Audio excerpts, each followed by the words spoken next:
ওয়ালাইকুম সালাম। আমি নোঙ্গর বাংলাদেশ থেকে এসেছি। আজ আমরা এই ভুইয়াপাড়া নিবাসী এবং স্থায়ী বাসিন্দা, উনি এখানে জন্মগতভাবে ভুইয়াপাড়ায় ওনার জন্ম, এবং উনি আলো বাতাসে বড় হয়েছেন এই ভুইয়াপাড়ায়। এই অ্যাডভোকেট আবু তাহের তাহের ভাই আমাদের স্মৃতিচারণ করবেন। এই আমাদের যে ভুইয়াপাড়া খাল ছিল, যেটা এই খালের ব্যাপারে উনি একটু বিস্তারিত স্মৃতিচারণ করবেন। জাস্ট এখন তো খাল নাই, সেটা এখন ভরাট হয়ে গেছে, এবং স্টান হাউজিং এবং বনশ্রী প্রকল্প এটাকে আওতায় নিয়ে এটা প্লট রাস্তাঘাট করে এটা খালের অস্তিত্ব বিলীন করে ফেলছে। কিন্তু আমাদের মানে এখানে একটা খাল ছিল, সেই স্মৃতিচারণটাই আমাদের অ্যাডভোকেট সাহেব বলবে। ভাই আপনি বলেন একটু কাইন্ডলি, এই খালের কি ভুইয়াপাড়া যে রোডের মাথায়, এটা হলো রতন মিয়ার বাড়ি পর্যন্ত সরকারি হালট ছিল। তৎপর এখান থেকে ছিল ইয়া নদী পর্যন্ত, ওই যে নড়াইল নদী পর্যন্ত ছিল একটা খাল। এই খালটা সিটি কর্পোরেশন এটারে রাস্তা হিসাবে রূপান্তর করা এবং নড়াইল নদী পর্যন্ত এটা রাস্তা করে। এবং এই রাস্তার সংলগ্ন একটা খাল ছিল ওই রতন মিয়ার বাড়ি থেকে, যেটা এই জলিল সাহেবের বাড়ি, দ্যাট মিনস রসনালী বুয়া কমিশনার বিলের পাশে আরেকটা খাল ছিল। এইখানে এটা মানে এটা কি সেন্ট্রাল মসজিদের সামনে উলুন মৌজার অন্তর্ভুক্ত ছিল। এই খালটা ছিল মেরাদিয়া মৌজার অন্তর্ভুক্ত। আচ্ছা, দুই খালের সংযোগ ছিল আরেকটা খাল।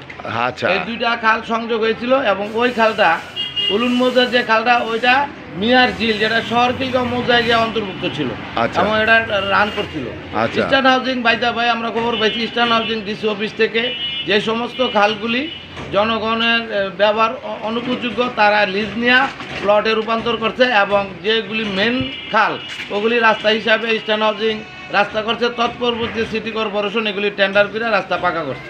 আচ্ছা, এই খালের আপনারা ভুইয়াপাড়া খালি বলতেন না? আমরা এই যে ভুইয়াপাড়ার যে মাথার থেকে যে নড়াইল নদী পর্যন্ত, এটা আমরা ভুইয়াপাড়া খাল হিসাবে আমরা চিহ্নিত করতাম। আচ্ছা তাহের ভাই, আমরা আসলে এই আমাদের যারা নতুন প্রজন্ম, তারা তো এই ব্যাপারে জানবেই না, তারা তো খাল দেখেই নাই। কিন্তু আপনার এই কথার উপর ডিপেন্ড করে কিন্তু এটা জানলো এবং বুঝলো। আমরাও এটা প্রচার করব, কারণ বিভিন্ন পেজে, কারণ এই রাস্তাটা সিটি কর্পোরেশন জন করে রতনদের বাড়িতে ইস্টার্ন হাউজিং পর্যন্ত। জি, ইস্টার্ন হাউজিং অনেক বাধা বিঘ্ন দিছে। আমাদের সাবেক মেয়র মির্জা আব্বাস উপস্থিত থেকে এই রাস্তা ওপেন করে দিচ্ছে।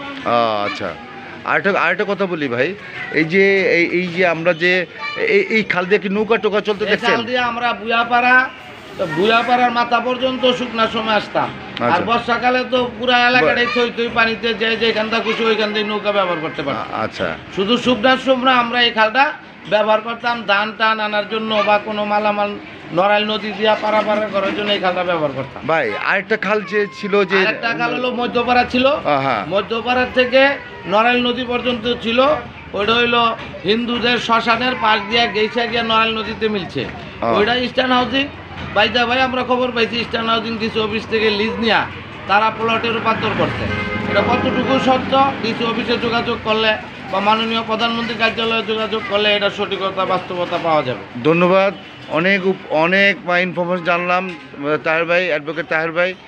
এটা আসলে আপনার কথার উপর অনেক কিছু আমরা নতুন প্রজন্ম জানলো। এবং আরেকটা আছে সিএস ম্যাপ নকশা, কর্তৃপক্ষ যদি নকশা দেখে যে ইস্টার্ন হাউজিং কোন কোন খালগুলি লিজ দিছে, কোনগুলি নেয় নাই, কোনগুলি তারা জবরদখল করে প্লট দিছে, এটা গভর্নমেন্টের নজরে আসবে। বা ইস্টার্ন হাউজিং তো খাল, নদী নালা খাল তো লিজ নেওয়ার কোনো ইতিহাস নাই।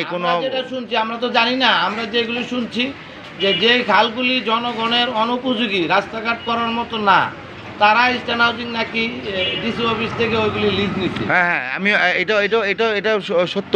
ওই তৎকালীন ডিসি